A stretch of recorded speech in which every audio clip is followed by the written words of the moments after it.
Udah dulu sebelumnya, kita udah selesai pada bagian menampilkan detailnya ya. Jadi kalau kita buka halaman sesuai dengan konten yang kita pilih, nanti akan menampilkan sesuai dengan konten yang kita inginkan. Nah, seperti ini.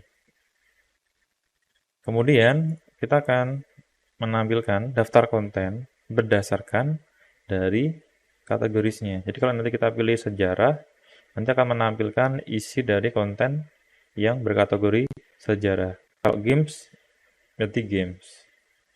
Langsung saja, pertama kita masuk pada halaman home. Di sini kalau kita masuk ke navigasi, either apa ini di URL-nya adalah CMS home kategori. Kalian lihat. Atau kalau enggak bagian either-nya ini.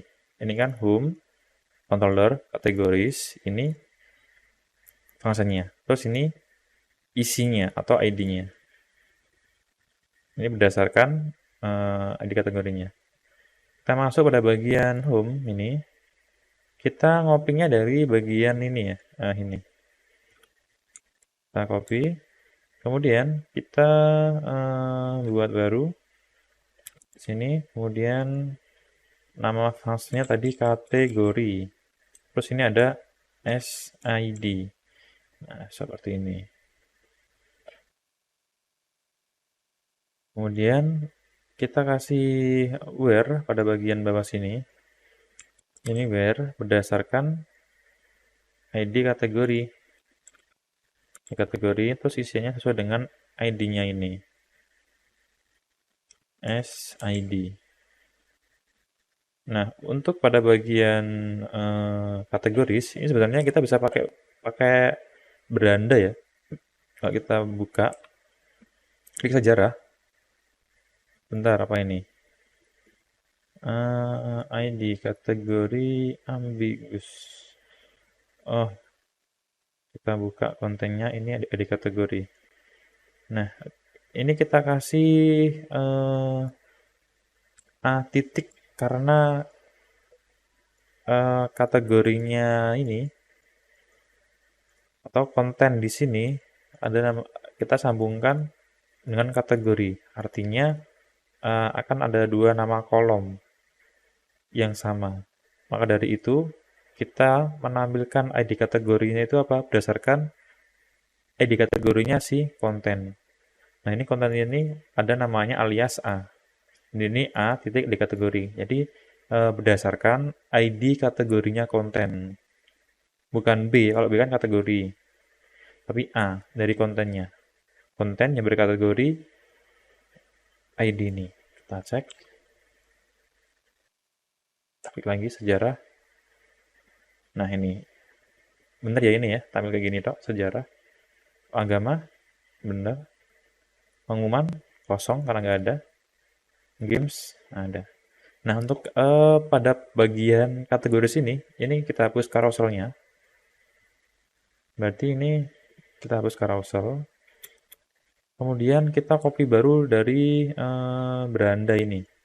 Kita copy semuanya. Kemudian kita buat namanya kategori titik php. Paste. Kemudian bagian carouselnya, tadi yang bagian mana? Header ini ya. Kita hapus, terus masuk ke bagian home ini. Kita ganti kategori. Terus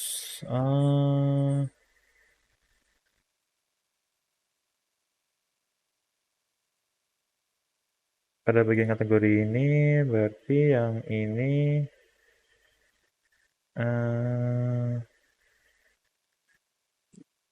ini harusnya sesuai dengan nama kategorinya ya. Kita cek. Nah, ini. Kalau kita upload baru, ini kan 4 ya. 4 itu tuh bagian games. Kita coba upload baru. Secret. Salah. Game. Biar ini apa? Tim Secret. Dota. Kita copy aja kayak gini. Biar nggak usah ngetik-ngetik. Terus pas di sini simpan. Kita refresh. Nah, kayak gini. Ini. Kita akan menampilkan nama kategoris sesuai dengan ID-nya. Jadi ini ada tiap kategoris itu pasti punya ID-nya ya. Ini coba lihat ini. Ini 2, ini 4, ini 3, ini 1. Kita masuk pada bagian model atau enggak yang ini aja user model. Jadi kita buat function kayak gini. Atau nggak usah dibikin di model ya. Masuk aja bagian home ini aja. Berarti bagian ini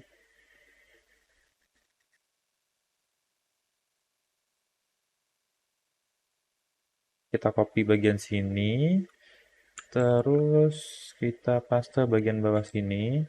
Ini kategori, terus kasih where-nya sesuai dengan ID-nya. Tolong diperhatikan ya.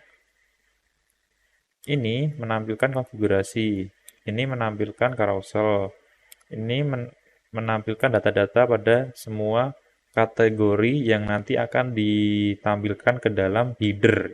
Ingat header. Terus kalau yang bagian ini untuk menampilkan kontennya berdasarkan ID. Terus yang ini kita butuh ngambil nama kategorinya dari ID-nya ini. Berarti ini yang di kategori. Terus ini ID ya ini ID.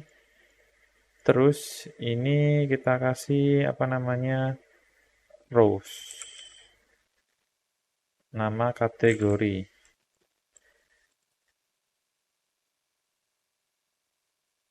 Atau kayak gini aja bisa. Jadi kan row kan agak panah ya, kayak ini. Terus ini dia mengarah ke nama kolomnya. Nama kolomnya adalah ini nama kategori. Nama kategori. Ini arah panah. Nah, terus ini nama kategori ini bisa kita taruh bagian sini. Titik.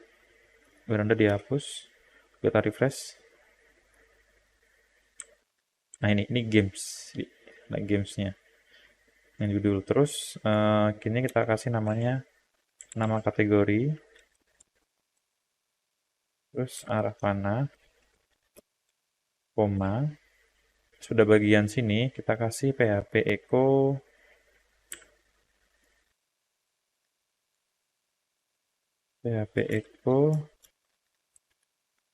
nama kategori. Refresh. Nah, games. Oh, sejarah, agama. Nah, kayak gini. Jadi, saya ulangi. Kenapa kok bisa tampil sejarah, agama, pengumuman? Jadi ini saya klik di agama, dia itu ada kategori, kemudian ada ID-nya, dua ini. Dua ini sebagai ID kategorinya. Nah, kemudian dari ID ini kita bisa ngambil nama kategorinya ini dengan perintah seperti ini tadi.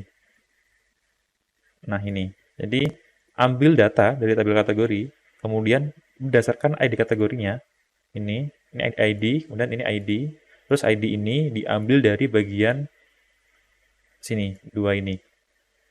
Terus dia ditampung ke dalam variabel nama kategori. Terus ini this db get row. Ingat, get row itu hanya menampilkan satu data. Kemudian ini arah panah, nama kategori. Dia diambil langsung dari nama kolomnya. Jadi ini nama kolomnya dari tabel kategori. Bisa kayak gini. Misalkan ini kalau saya hapus kayak gini. Nanti yang ini ya diganti kayak gini. Nama kategori. Ini. Jadi ini nama kolomnya, ini isi dari variabelnya ini. Tapi lebih enak langsung kayak gini aja. Itu saja review kali ini.